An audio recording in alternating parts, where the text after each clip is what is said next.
Oi, galera. Então, vamos continuar, né, trabalhando com sistemas e hoje a gente vai ver o sistema urinário, tá? Ele é bem mais simples, né? Ele é bem mais tranquilo do que o sistema cardiovascular que a gente viu na última aula, tá?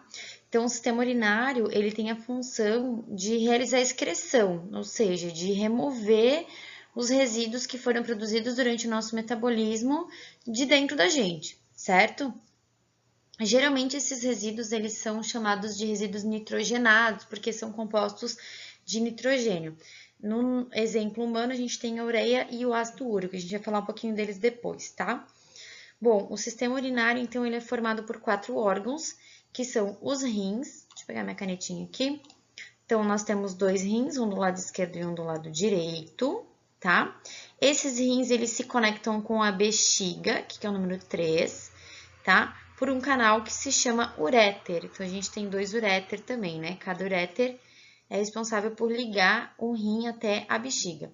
E por final, a gente tem a uretra, tá? Que é por onde vai sair a nossa urina. Então, cuidado para não confundir uréter com uretra, tá?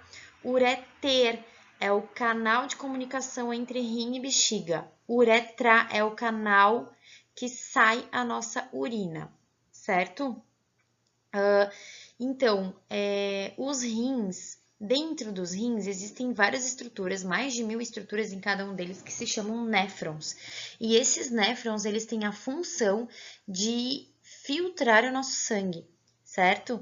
Então, eles vão filtrar tudo que tiver no nosso sangue que é bom para o nosso organismo, vai voltar para o nosso organismo. Tudo que tiver no nosso sangue que não for bom para o nosso organismo, vai ser transformado em urina e vai sair lá pela uretra, certo?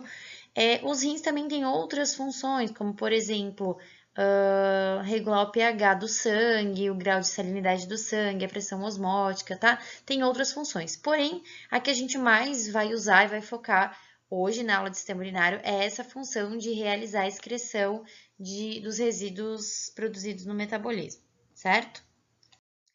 Bom, galera, então, os rins, né, eles estão localizados na região posterior do abdômen. Eles têm cerca de 11 centímetros de comprimento cada um. E eles filtram, em média, 1.300 ml de sangue por minuto, certo? Então, esses 1.300 ml de sangue, eles entram pela artéria renal, que é uma ramificação da artéria aorta, tá? E sai do rim 1.299 ml por minuto pelas veias renais, que é uma ramificação da veia cava inferior, certo? Então, o que isso aqui está dizendo para a gente? Ó, que em 1 minuto a gente produz 1 ml de urina, certo? E essa urina, então, ela sai do rim, passa pelo ureter, chega na bexiga e depois sai pela uretra, certo? Pessoal, um adulto produz em média de 500 ml a 2 litros de urina por dia, tá? E é por isso que a gente escuta, né, as pessoas falando assim, ó, porque a gente tem que tomar pelo menos 2 litros de água por dia, porque a gente tem que tomar 2 litros de água por dia. É justamente por conta disso aqui, certo? Se a gente perde de 500 ml a 2 litros de urina, ou seja, de água do nosso organismo por dia, a gente precisa ingerir essa água novamente, certo? Bom, então aqui, ó, mais um passo a passo, tá? E mostrando na figura aqui, ó. Aqui, ó, o AR é a minha artéria renal, por onde chega o sangue no meu rim, certo? Então, o sangue vai chegar no rim pela artéria renal, aí o rim vai fazer a purificação, vai fazer a filtração, né? Vai tirar os compostos ali que a gente não quer, os resíduos, e o que a gente quer vai voltar para a corrente sanguínea pela veia renal. Então, o sangue filtradinho vai sair aqui pela veia renal, certo? Todas aquelas excretas que a gente não quer vai vir aqui para o ureter e vai chegar na nossa bexiga, certo? Pessoal, a nossa bexiga é um músculo bastante flexível, né? Então, ele aumenta bastante de tamanho. Quando a gente chega com mais ou menos uns 350 ml de urina na nossa bexiga, a gente tem um estímulo mictório. É um, é um estímulo nervoso, né, que o nosso sistema nervoso faz para o nosso cérebro dizendo, ó, a bexiga tá cheia, a gente precisa fazer xixi, certo? Mas não significa que a nossa bexiga está cheia, tá? A gente consegue armazenar até uns 500 ml de urina na bexiga. Tanto que provavelmente já aconteceu com vocês de vocês estarem com vontade de fazer xixi e aí só que você tá jogando e você tá tentando passar uma fase e não dá pra fazer xixi agora, não posso sair do jogo, não quero, né? E aí fica segurando o xixi. Só que aí você toma mais um golinho de água, mais um golinho de Toddy, mais um golinho de café, enfim. Porque a gente tem a vontade de fazer xixi, a gente recebe esse estímulo nervoso para fazer o xixi, porém a nossa bexiga aguenta um pouquinho mais, certo? E aí depois, né, quando a gente tem então esse estímulo mictório, a gente vai fazer xixi, o xixi ele sai pela uretra, beleza?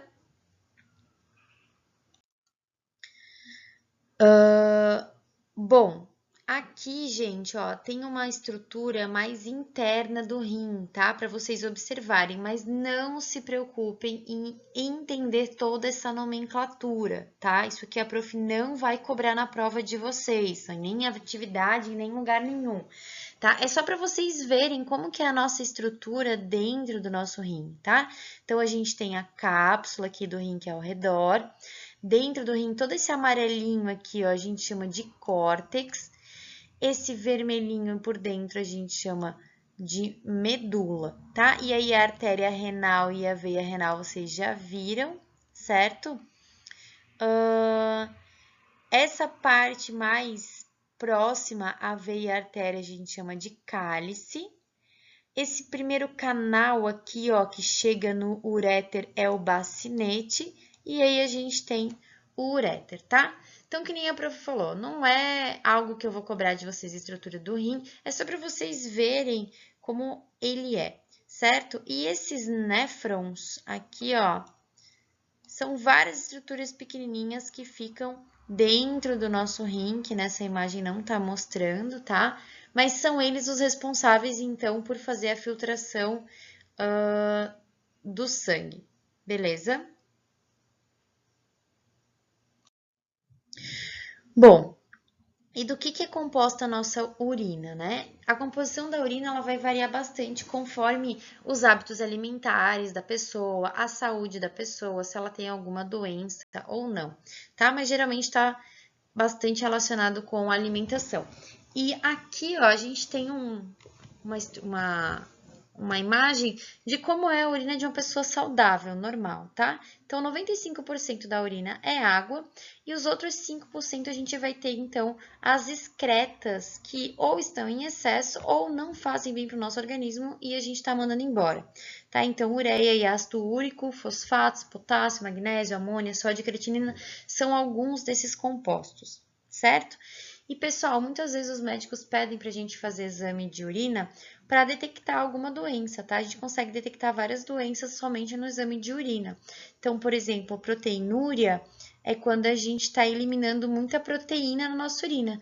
Então, a gente pode estar com alguma deficiência, por exemplo, no fígado, que faz armazenamento, ou a gente pode estar com deficiência no próprio néfron, que faz a filtração, ou seja, ele não tá retendo a proteína, tá mandando a proteína embora. Então, pode ser isso, tá? A glicosúria é a mesma coisa, trata-se de alguma anomalia ali, alguma coisa, alguma doença relacionada com glicose, com açúcar, né? Então, pode ser algum distúrbio na reabsorção de açúcar, pode ser que a pessoa esteja com diabetes, pode ser de novo, né, que o néfron esteja com algum problema ali e não esteja absorvendo, né, retendo essa glicose, certo? Deem uma olhadinha no exame de urina de vocês, que a prof pediu lá na tarefinha, para vocês verem se está tudo dentro dos conformes ali, esses dados aqui, tá? Bom, no ser humano, o que acontece, né? Dentro do nosso fígado, a gente tem os aminoácidos, que são os precursores das proteínas, certo? Conforme a gente vai quando a gente vai tendo o nosso metabolismo, enfim, se alimentando e fazendo a digestão, enfim, conforme a gente vai vivendo, a gente vai pegando esses aminoácidos aqui, ó, o nosso fígado pega esses aminoácidos e transforma em amônia. E essa amônia, então, ela é convertida em ureia. E essa ureia, ela não é útil para a gente dentro do nosso organismo, nem a ureia, nem o ácido úrico, tá? Então, essa ureia que é produzida no fígado, ela é lançada na corrente sanguínea, aí os rins filtram, né, e jogam essa ureia para fora, tá? Tanto que é o principal componente da nossa urina, é a ureia, beleza? E por último, gente, eu queria falar para vocês sobre esse aparelho aqui, ó, que é na verdade, é um procedimento, né? Que é a hemodiálise. Então, algumas pessoas, elas têm insuficiência renal, né? Que é falência total ou parcial dos rins, ou seja, o rim dessa pessoa não funciona bem ou simplesmente não funciona. E isso pode acontecer por N fatores, assim, ela pode ter uma doença diretamente no rim, ou ela pode ter, por exemplo, diabetes, que é uma doença que acomete o rim começa a falhar, certo? Ou ela pode ter alguma doença hepática no fígado, que também pode acometer o rim, enfim, né? Então, esse procedimento de hemodiálise, ele é realizado por pessoas que têm essa insuficiência renal. E esse aparelho de hemodiálise, né, ele é um rim externo, como se fosse um rim externo. Então, o que acontece, né? A pessoa é furada no braço, numa artéria, e o sangue dessa pessoa sai dela, certo? É passado por anticoagulante para esse sangue não coagular, e ele é passado por um dialisador, que ele tem a função de um filtro, ou seja, ele tem a função de um rim, só que é externo, né? Já que o rim dessa pessoa não está funcionando. E depois todo esse sangue que foi filtrado, que passou por esse dialisador, volta para a pessoa pelo braço também. Então, esse procedimento ele leva em média 4 horas para acontecer, e a pessoa que precisa de hemodiálise, ela precisa fazer isso de mais ou menos 3 vezes na semana, né? A pessoa que tem um rim normal funcionando, o rim faz isso todo dia, né? Mas esse aparelho, ele é bastante agressivo, né, gente? Imagina que eles retiram o sangue de dentro da pessoa, retiram todo o sangue da pessoa, jogam ali nesse dialisador para ele filtrar, para levar o sangue todo de novo da pessoa para dentro dela, né, novamente. Então, assim, é um procedimento difícil, né? Quem tem contato, eu já tive contato com pessoas que faziam hemodiálise diariamente, assim, né, a cada 3 dias, a pessoa fica bem debilitada, fica bem cansada, tá?